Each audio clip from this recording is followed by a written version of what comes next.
Coming up on This Is True, Really. Research.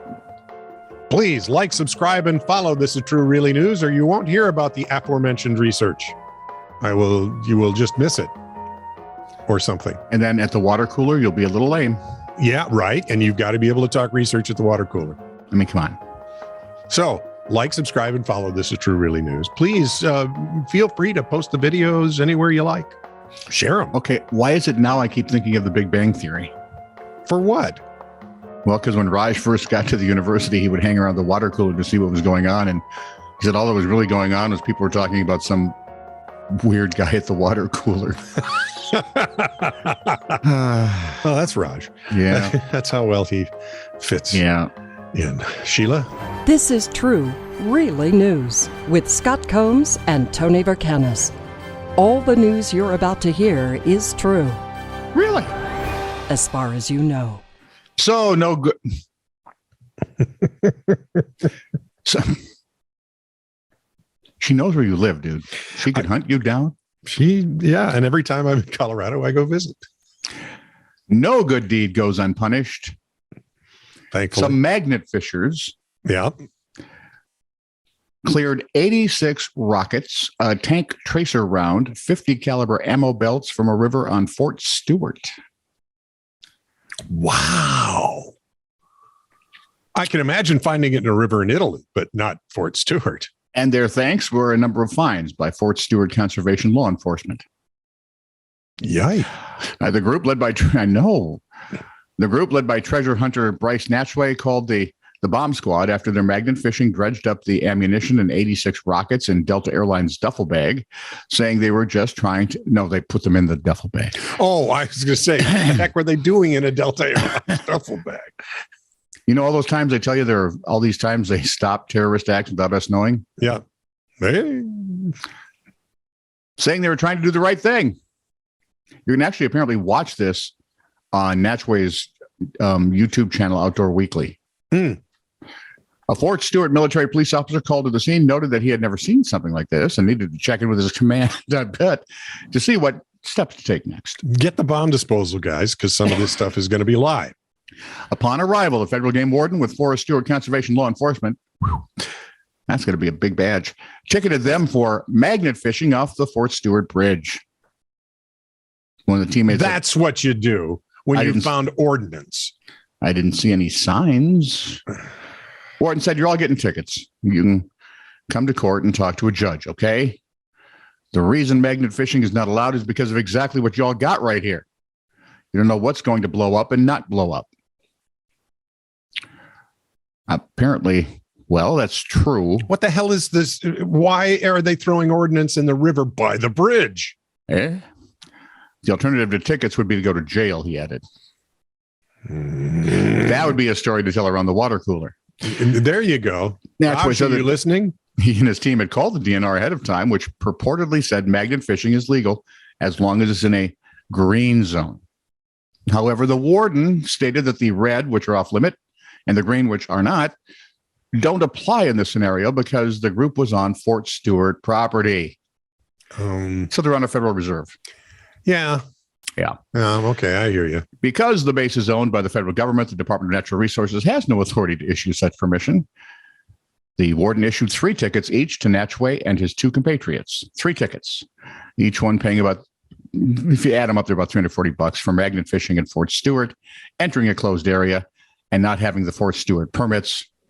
They will be in court next month to explain to the judge that they were just trying to do the right thing. And we'll see if the judge continues this marvelous government tradition of, punishing the right thing. Right. Whew. So, research is showing that taking a walk after a meal can benefit your overall health. Are you listening to me? I don't believe it. This study published earlier in the year found that a leisurely stroll of 2 to 5 minutes had a significant effect on participants' blood sugar levels. What does that say? Just say no to cardio. Oh, well, this isn't cardio at all.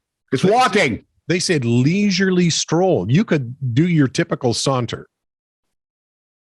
Just say no to cardio. Okay, fine. Dude, I get winded walking to the garage. Well, hang on. I have some ideas for you. The key, the study said, is going for that walk within 60 to 90 minutes of eating a meal, preferably both lunch and dinner. For those who may not have time to go for even a 2-minute walk during the workday, simply standing rather than staying seated can help too. See, there's an idea for you. You could stand. Well, Now I'm are you thinking standing? No, I'm thinking of Blue Bloods. Anthony's standing while he's eating lunch. Why are you standing?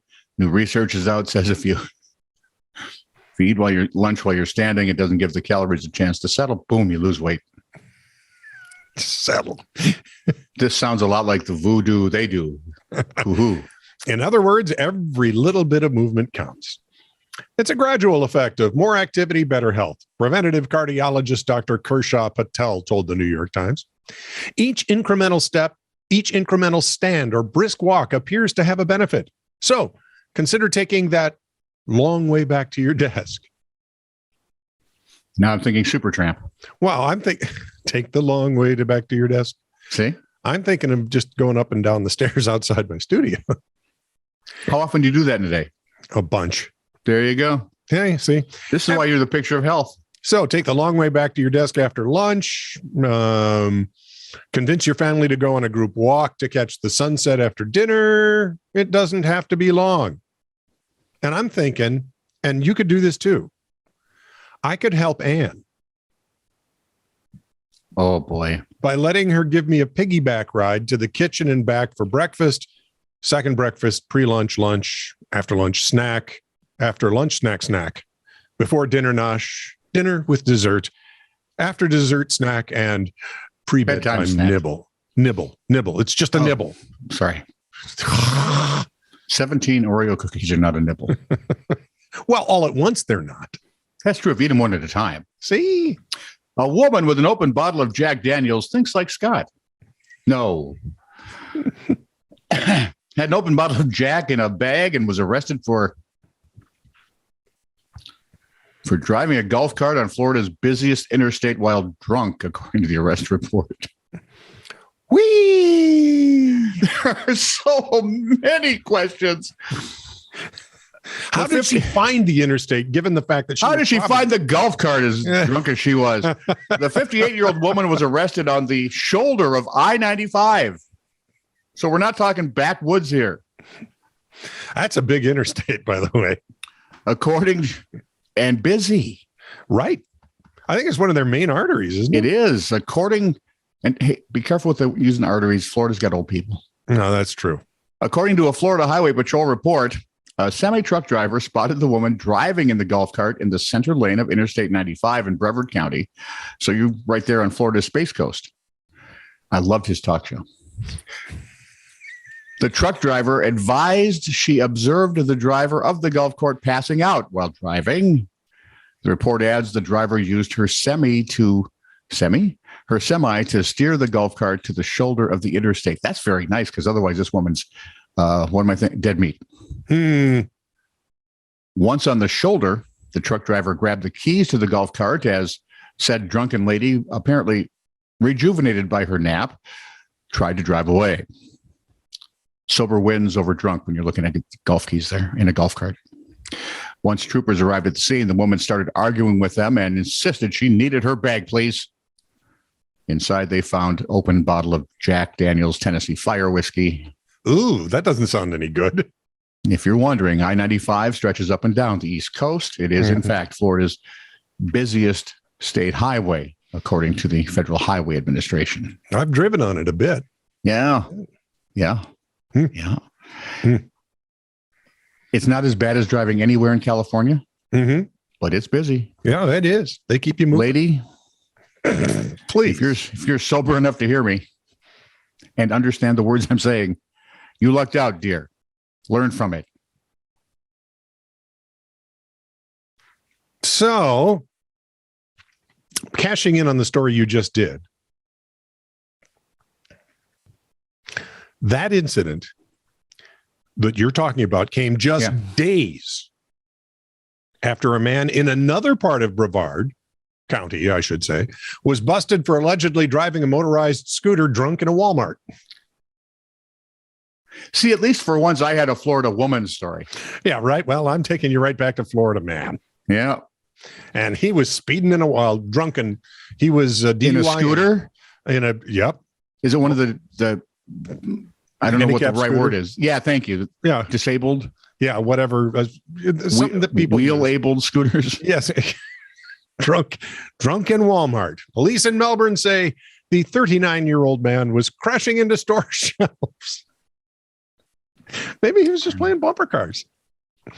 Okay, the good news is these don't reach high-end top speed, so we're... Yeah. But he had an open bottle of vodka visible in his scooter's basket. That could be a clue. That suspect was arrested on charges of DUI, refusal with prior citation, disorderly intoxication, and possession of an open container. Dum, dum, dum. And being about as bright as a rock. Yeah, typical Florida person stuff. How old do you suppose this guy is? I thought I'd 39. I bet the 58-year-old's his mom. Doesn't fall far from the tree. This is true, really news. Send email to titr@netradio.network.